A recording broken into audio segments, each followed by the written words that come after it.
Hey class, I'm throwing this video together really quick tonight and hopefully we'll get it posted. I want to just clear up some things that we've been having issues with. If you don't have any issues and you don't have anything going wrong with getting registered for Edpuzzle or Connect assignments, or if you understand all your Connect assignments or your Edpuzzle assignments, then you don't need to watch this, because I'm here to explain some things that I keep answering in the same emails to different people with the same questions, and so I thought it would just be easier for me to put this video together and post it for you tonight.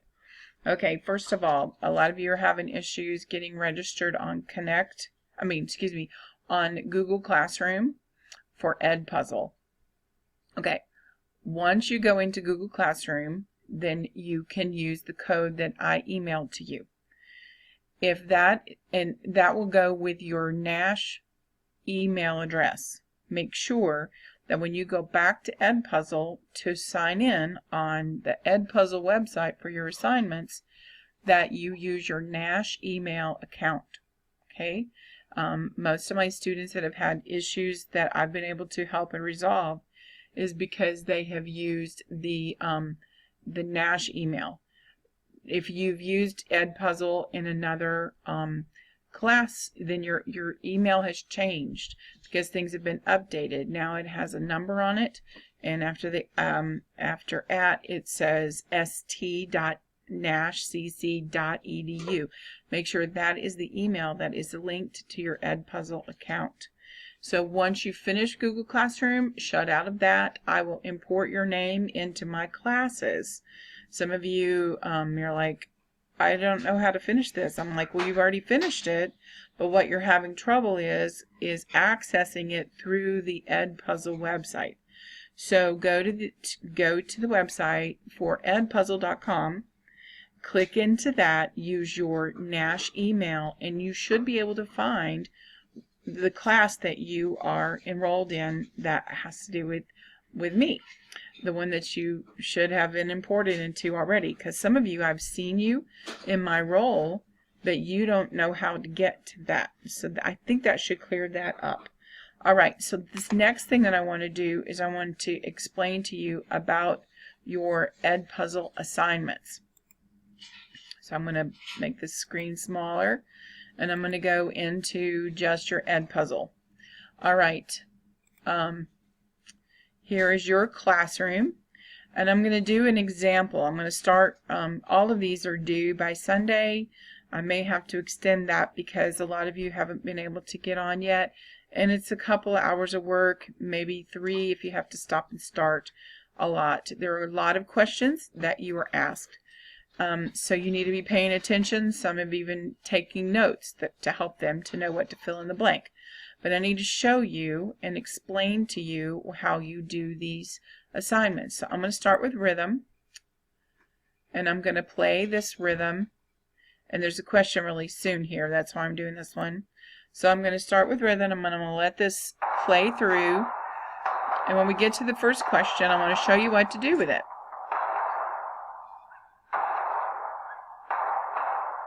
Rhythm is the maverick in the musical toolbox. Of all music's components, rhythm is the most independent. Even without a melody, a bass line, or harmony, a rhythmic pattern can stand on its own 2 feet. So then it pauses. So the question is, of all music's components, rhythm is the most. Now if you have no idea and you weren't really listening the first time, you can push this and it will go back to the beginning of the video again. If you push, if you go back, actually I'm going to do that for you so you can see what happens. You can move this little red thing forward right before the question comes up, but if you haven't passed the green question mark yet, you cannot forward past it. It's just go back a little ways, then you can hear the answer. Hopefully you don't have to do this a bunch. Let's listen again. Of all music's components, rhythm is the most independent. Even without a melody, a bass line, or harmony, a rhythmic pattern can stand on its own 2 feet. So I heard him say, of all music's components, rhythm is the most, and then you type into this, and then you write in independent. Then you have to submit. and then you have to press the button continue. Then it will continue, and then you get to the next question, and you do the very same thing. I'm going to pause this and explain something really quick. If you see more than one blank, many of you have had questions, if you see 3 blanks, just write one word and then you can just put a space and write the next word and put a space and put the next word. Because I am manually grading these, I will see all of your answers. It's not going to grade it for me, and so I'll manually grade them.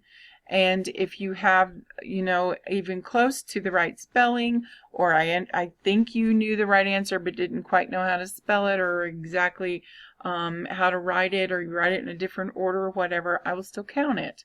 And so, and on most of these first assignments, I'm not counting too much against you. I want to give you as many points as I can, and so I'm not being as strict about it. And so, but just, I can tell whether you watched it or whether you didn't, and if it's not perfect, then chances are I won't count against you. But if you just kind of like throw an answer in there, then I know you haven't really paid attention, then I probably will mark it wrong. All right, so once that's done, I'm going to go to, assignments. And I'm going to look on progress who has finished this assignment. And so forgive me if you're one of these people that I'm getting ready to point out. Okay, so you finished it, only it says 0 out of 100. Well, you know why? Because I haven't graded it yet. And so once I get everybody on this list graded, then I'm going to go in and grade all of your answers, and then I will post your grade. Okay, so don't panic. These people haven't watched them either. They say 0. You have watched them. If you're down here, if you're on this list, then I will grade them. That I am not going to spend a long time. I can grade them really quickly once everybody's finished. And so I will grade them once I get everything loaded 100%. Right now on this one, for this group of people, only 43% of you have finished the assignment.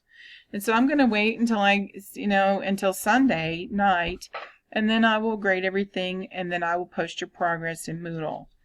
I hope that answers your question. So if you mess up on something, if it messes up, just drop me an email that says, I messed up on this, and it won't let you go back and redo it. You'll only get one shot at it.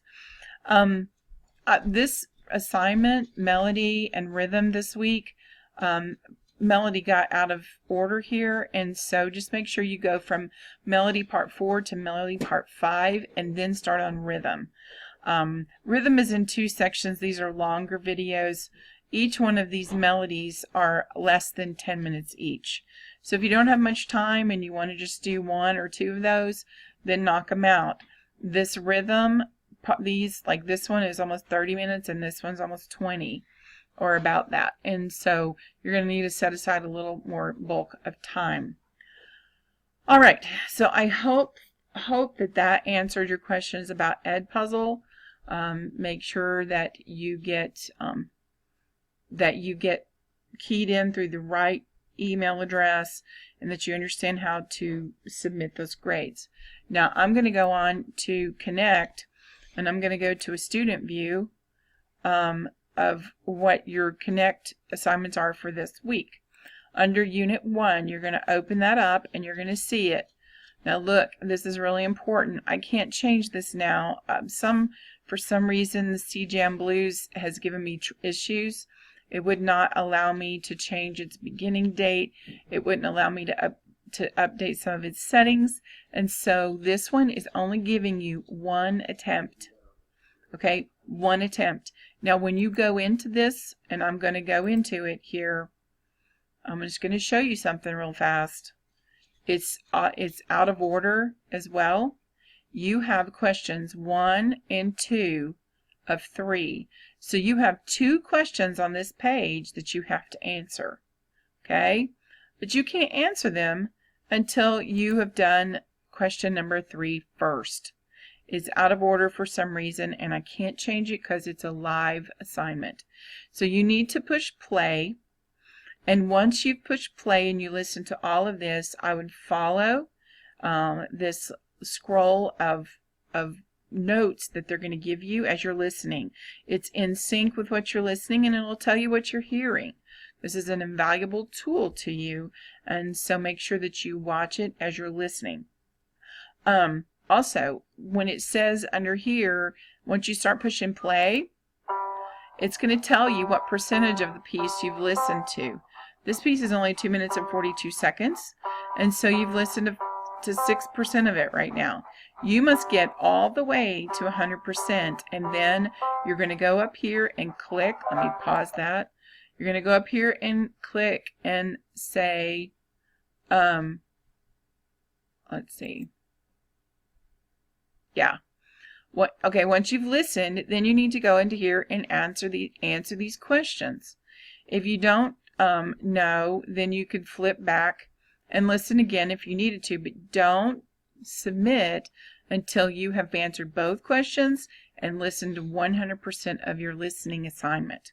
Then you must submit. If you do not submit, it will not count. Okay, this is how I know that you finished it, and this is how Connect will grade your assignment. So please submit. Okay, it's not going to let me submit because I can't do that. Okay, I hope to goodness that has cleared up all of the confusion and questions. You're going to get the hang of this really soon, but it just takes a couple weeks to get used to everything. And so just do your best. If you still need to call me or cannot contact me with questions, because I may not have covered everything, then please do. If I don't happen to get back to you, it's because I'm unavailable, but I will get back to you as soon as I can. I just want to let you know that I'm teaching 3 sections of MUS 110, and among the 3 sections I have 84 students. And so there's a lot of you, and I'm going to do my very best to help each one of you, but we will run into problems, and I may get bogged down in getting back to you, but call me if it's an emergency or text me, and I can answer you maybe quicker because I'll see it immediately on my phone. I teach piano lessons, and I play the piano for our church, and I have a lot of rehearsals still, and so I may not always see everything right immediately, but I'll do my best to get back to you. Also, there was one more thing. Oh, I can't think of what it is. So I'm going to sign off for now, and I will just wait to hear from you. Oh, and I was going to say, I have 84 of you, and then I also have 17 jazz appreciation students. So I have about 100 students, and so I've got a pretty full load, and just know that I'm doing my best to help you, and I will continue doing that until we get done with the course. And so I hope you have a good night, and contact me if you need to. Thanks a lot.